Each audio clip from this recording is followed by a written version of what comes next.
হে দোস্ত, মই গৈ আছোঁ গুৱাহাটী আৰু গুৱাহাটী কামাখ্যা মন্দিৰ দৰ্শন কৰিবলৈ গৈ আছোঁ। আপোনালোকক ভিডিঅ'টোত দেখাম, আগত আপোনালোকে ভিডিঅ'ত চাই থাকিব। কামাখ্যা মন্দিৰ আগতকৈ বহুত ডেভেলপ হৈ গ'ল, ৰাস্তা ঘাটলৈকে সকলো ফালত ডেভেলপ হৈ গৈছে। দেখিব পাইছোঁ কামাখ্যা মন্দিৰৰ ওচৰে পাঁজৰে সকলোবিলাক দোকান চোকানবিলাক বহুত ডেভেলপ হৈ গ'ল আৰু কামাখ্যা মন্দিৰ দৰ্শনৰ কাৰণে সোমাই গ'লোঁ আৰু কামাখ্যা মন্দিৰ দেখিব পাইছে খুব সুন্দৰ চাৰিওফালে একদম। বন্ধুসকল, মই বৰ্তমান উপস্থিত আছোঁ গুৱাহাটী আৰু গুৱাহাটী কামাখ্যা মন্দিৰ দৰ্শন কৰিবলৈ আহিছোঁ আৰু দেখিব পাইছোঁ কামাখ্যা মন্দিৰত মই ইয়াত চালি লৈ ল'লোঁ আৰু ইয়াত দৰ্শন কৰিম আৰু ইয়াত এটা পাণ্ডা লৈ লৈছোঁ আৰু পাণ্ডাটোৰ লগত যেতিয়া আমি পূজা কৰিম গুৱাহাটী কামাখ্যা মন্দিৰ আপোনালোকক দেখাই আৰু এইফালে হৈ গৈছে ভগৱান এইফালে মূৰ্তিবিলাক আছে কামাখ্যা মন্দিৰত আৰু ভিতৰ দৃশ্যটো আছেই আছে। যিসকল ভক্ত ইয়াত আহে আৰু তেওঁলোকৰ মনোকামনা পূৰ্ণ হয় আৰু পূজা পাঠ চাকি বন্তি জ্বলোৱা হয় আৰু দেখিব পাইছে বহুত ভক্তসকলে আহিছে।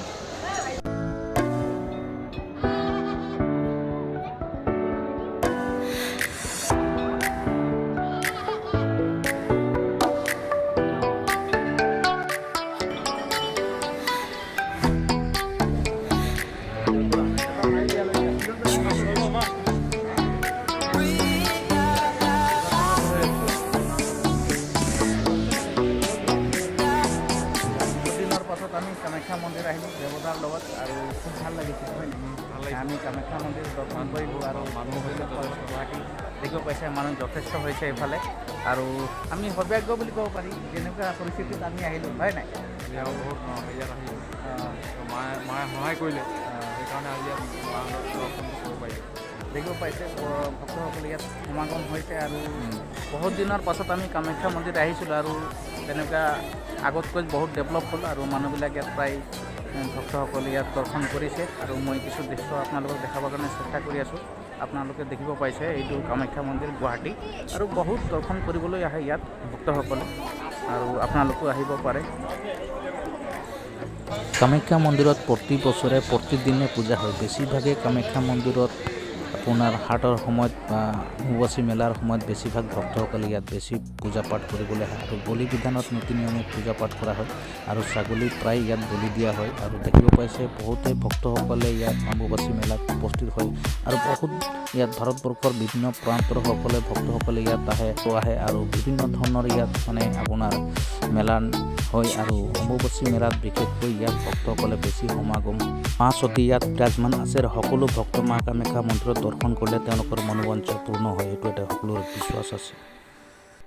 ফুল পাত আৰু চাকি বন্তি লৈ ল'লোঁ। এতিয়া পাণ্ডা এজনৰ লগত পূজা পাঠ কৰিবলৈ আৰম্ভ কৰিম। যিহঁতে পাণ্ডা এজনৰ লগত পূজা পাঠ কৰিলে খুব ভাল হয়। এতিয়া বন্তি প্ৰজ্বলন কৰি আৰু কিছু নিয়ম নীতি আছে, সেই নিয়ম নীতিৰ মাজতে আমি পূজাটো কৰিব পাওঁ, যাতে পাণ্ডা এজনৰ আমি লগত লৈ লৈছোঁ আৰু পাণ্ডাজনে ভিতৰত গৈ আমাক পূজা কৰাব আৰু ভিতৰত যিহেতু ভিডিঅ' কৰিব নিদিয়ে মই বাহিৰৰ ভিডিঅ'খিনি আপোনালোকক দেখুৱাইছোঁ আৰু দেখিব পাইছে যে ফুল পাত দি আমি কেনেকুৱা এটা সুন্দৰ পূজা কৰিব পাৰোঁ আৰু বলি বিধানৰ পূজাটো হয় বাৰু, কিন্তু আমি বলি বিধান আমি নিদিওঁ আৰু যিহেতু আমি ফুল পাতেৰে মা সতীক আমি পূজা অৰ্চনা কৰোঁ আৰু পূজা অৰ্চনা কৰি আমি ইয়াৰ পৰা আমি আকৌ আপোনাৰ সাংসাৰিক যি আমাৰ শ্ৰী ঠাকুৰ অনুকূল চন্দ্ৰৰ উৎসৱ আছে, এই উৎসৱত আমি যাবলৈ ৰেডি হ'ম আৰু দেখিব পাইছে ইয়াত এখন পুখুৰীত আমি জল লৈ পেলাই আমি নিজকে পবিত্ৰ কৰি লৈছোঁ আৰু পবিত্ৰ কৰাৰ পাছত তাত গণেশ মূৰ্তি আছে, গণেশ মূৰ্তিৰ ওচৰত আমি আশীৰ্বাদ ল'লোঁ আৰু পাণ্ডাজনক আমাক পূজা পাঠ কৰিবৰ কাৰণে ভিতৰলৈ লৈ গৈ আছে আৰু ভিতৰত আমি পূজা পাঠ কৰিম।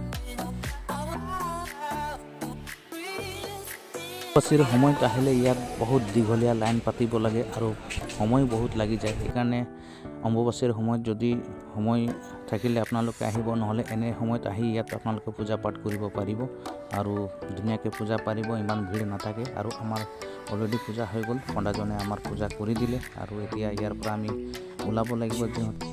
হৈ যোৱাৰ পাছত এতিয়া কামাখ্যা মন্দিৰ কমিটিৰ ফালৰ পৰা ইয়াত মানে ভোজনৰ ব্যৱস্থা কৰা হৈছে, লুচি পুৰি আৰু খিচিৰিৰ ব্যৱস্থা কৰা হৈছে। কুপন দিলে এতিয়া যিহেতু আমি খিচিৰি আৰু লুচি পুৰি ইয়াৰ পৰা খাই আমি বিদায় ল'ব লাগিব আৰু আমি যাম এতিয়া সাংসাৰিক।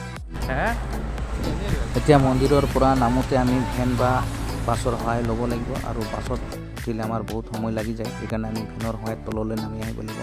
ভাড়া কোনো 15-20 টকামান লয় আৰু দেখিব পাইছে এতিয়া আমি বাছ লৈ ওপৰৰ পৰা নামি আহিছোঁ।